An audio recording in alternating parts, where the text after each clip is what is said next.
suitable development, and say thank you to the people of Aveley for their determined and declared protest. In particular, I must thank local resident Teresa Webster for her efforts with the petition, and of course our Member of Parliament, Jackie Doyle-Price, who lobbied the Secretary of State and spoke out at the inquiry with me about this pernicious nature of this plan. As we all know in this chamber, being a councillor can be a very thankless task, but you cannot help but feel vindicated when a shoddy idea like 500 houses being slapped up on one of our last great playing fields of Thurrock is rejected. Sadly for Thurrock, common sense only prevailed in government when it was lacking on its very own committee. I think I speak for all of Aveley, of all political persuasions and none, in saying the Secretary of State and Planning Inspector, thank you for recognising the inadequate nature of this application and for listening to our real concerns about the impact it would have on a place we call home. The fact that the club was rejected as a site for housing on the council's own development plans seems to be lost on some of the members in this chamber. This development contravened all of this borough's planning objectives, and the lesson here is if we start unpicking planning policies which prevent urban sprawl to appease developers bearing gifts, then we may as well rip up the local plan and let builders just run riot. Everything about this proposal was insufficient and lacking, everything from the protection of our rare grasslands, the ill-thought-out access to and from the site, especially onto the A13 and to the Tank Hill Road junction. Developing on a natural floodplain in the area of Perfect Road, well known for flooding, and inadequate levels of affordable housing. But I reserve my criticism for the Planning Committee. Aveley Ward Conservative members killed off the Brett's Farm proposals on facts. We killed off the Ponds Farm 2 proposal based on facts. And the point is, our Planning Committee should have killed this off on facts. You cannot roll tanks onto playing fields in Aveley, pillage its earth and give the majority of goodies to groups and venues not in the area. Certain members of the Planning Committee apparently backed this development because of a nice little package attached to it, including the chair. That went against our own policies. That went against the considered opinion of our own planning officers. And that decision was based on Section 106 agreement that was not fit for purpose. And if you are in any doubt, I suggest you revisit the words of the Planning Inspector, that the contributions to Bellas Park and Treetop School was not correct interpretations of a community contributions legislation, and therefore would be unlawful to take them into account. All members of this chamber should remember that the 2010 Collison report still haunts the planning process in Thurrock. It taints us all when councillors' motives for making decisions flies in the face of common sense, natural justice and prescribed policies which we put into place to protect the borough. Should any further applications be put forward for the development for this land, I hope Planning Committee members bear that fact in mind. In conclusion, I once again thank the grassroots of Aveley and members of Parliament for doing everything possible to prevent an unacceptable development from becoming an unacceptable reality. Mr. Mayor, I move the motion. Thank you. Yeah. Thank you, Councillor. Would you like to speak now or reserve your right to speak until later in the debate? My apologies, I will be reserved my right to speak. Thank you, Mr. Mayor. Councillor Ray, can I please ask you to move your proposed amendment? You're permitted 3 minutes to speak. Yes, Mr. Mayor. I'd like to make an amendment to this motion as printed on the appendix. The first part of the motion I agree with. The second part of the motion I completely disagree with. Listening to the speech by my fellow board member, I find it quite hard to accept some of the words. Some of them were mentioned facts not quite right here. Revisit the words of the planning officer or inspector at the public hearing. Some of those are not quite right. And I'd like to point out the reason that I disagree with the second part of this motion. The wording of the motion was particularly, how can I say, I found it hard to decipher fact from fiction. The reason for the amendments are that the words to be deleted are both inappropriate and incorrect. If I can go on, one of the wordings was persuade. I find it hard to fathom and come to terms with the fact that the MP persuaded the Minister of State. I did think that there was a public review of this. So either the public consultation was a charade, or Jackie Doyle-Price, by some means or other, persuaded Mr Eric Pickles to err on the side of turning this planning application down. The second part was the fact that it was two Conservative members of the committee that actually voted and passed this through. And I find this quite hard to come to terms with. Considering their point now that they're making such a big fuss about the thing. I find that hard to come to terms with. Also, the fact of the last part, where if we're going to mention names, perhaps we should mention the fact that 3 of our MEPs from the Eastern region, months before Jackie Doyle-Price decided to put pen to paper, sent letters.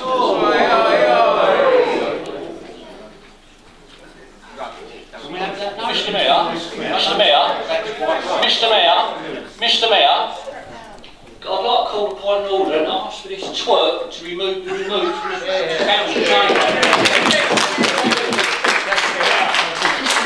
Can we just calm down, please? Withdraw the words, but as long as he doesn't carry on making slanderous comments.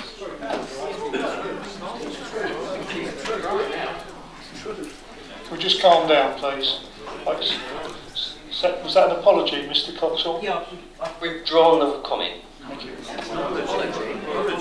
Mr Ray, would you like to continue? Thank you, Mr Mayor. I don't think fact is slanderous. Lost my tenure now where I was going. But to cut it really down to the point, the main findings were, with this interjection by Jackie Doyle-Price and the petition that was got forward and been made such a big hoo-ha of, may I point out, and this is a fact, not slander and not fiction, the words of the inspector herself. Key findings of the inspector's decision. One was put in by Sport England, 27th 2014. Jackie Doyle-Price's input 5th of the 8th 2014. It says both submissions were too late to be considered by the inspector. There you are. Too late to be considered. Thank you, Mr Mayor. Thank you. Is that amendment seconded? Councillor Aker, thank you very much. Would you like to speak now, or reserve your right to speak until later in the debate? I'll speak now. Thank you. Thank you very much, Mr Mayor. This brouhaha over the development shouldn't have gone as far as it did. I've long said with my UKIP colleagues that we sign these petitions, we put in these letters of objection, that should amount to a local referendum. We've seen in Kings Lynn and West Norfolk a local referendum on an incinerator development up there. We're being told that localism is the way forward with these contentious matters, and I think it would be a sign that we support localism, that we support the decisions of the local community to shape their environment, that in future contentious issues are settled with local referendums. I think it will get turnouts up, I think it will get our communities re-engaged with the democratic process, and I think it would be the best way forward for Thurrock and for Aveley.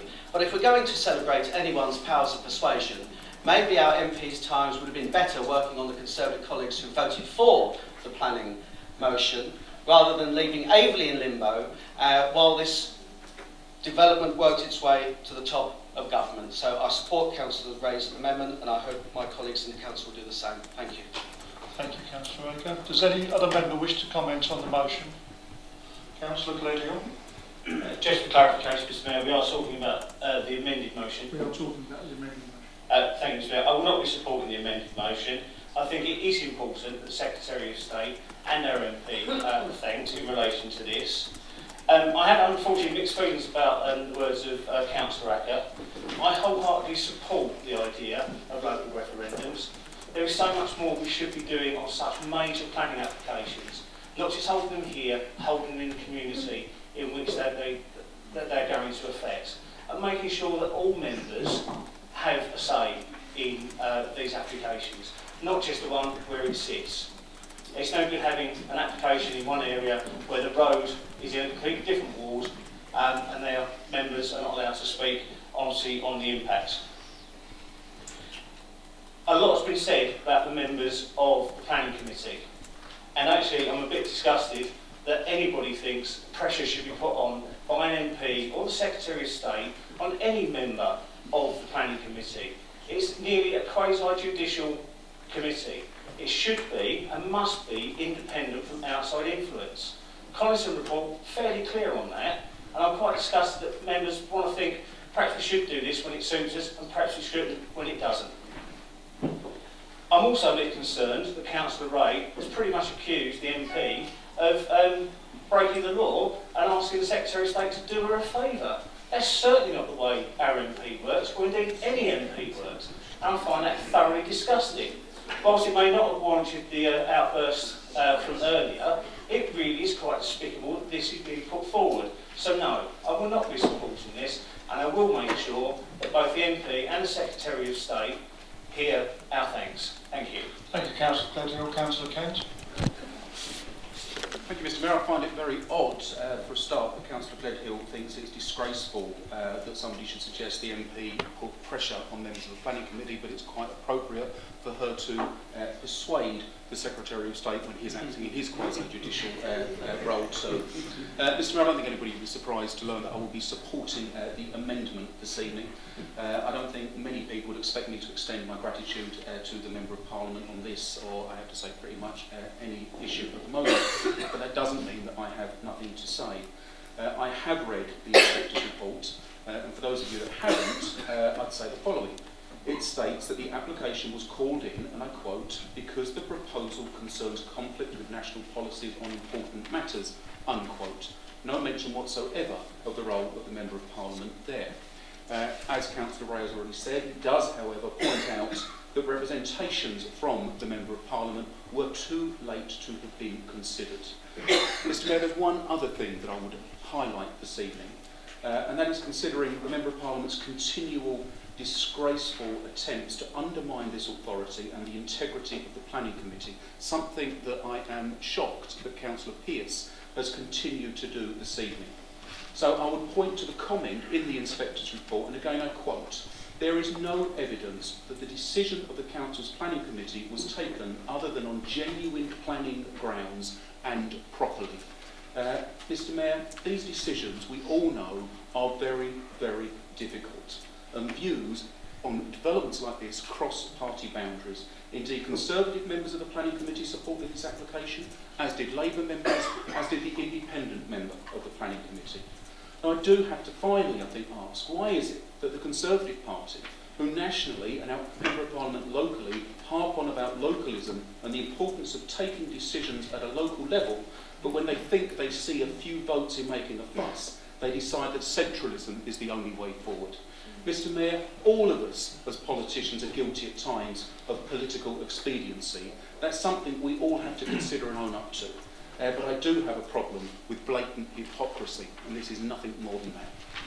Thank you, Councillor Kent. Does any other member wish to comment on the amended motion? Councillor Coxwell, please. Yeah, I think we need to clarify there. There was the Member of Parliament had to enforce submissions, and the last submission, which was out of date, was for the clarification of the actual submission. So her submission was a clarification of what other people had said. So let's get this straight. That was a clarification, not submission. If you go to the further back, there is numerous letters, numerous items. So that's not strictly. You are now being disingenuous with the actuality. Thank you, Councillor Coxwell. Are there any other members wishing to speak? Not to the first part of the motion, but to the second, and particularly certain wordings that were used. And I think the answers from various members, from the leader and members of my own side, practically have said everything that needs to be said. Thank you very much, Mr. Mayor. Purpose and sought property at the expense of my constituents. The planning inspectorate made the right recommendation. As for Councillor Acre, well, I never saw any previous attempt for him in Aveley to fight against this development at all the local meetings. Mr. Mayor, I now finish my motion. Thank you very much. Thank you, Councillor Pearce.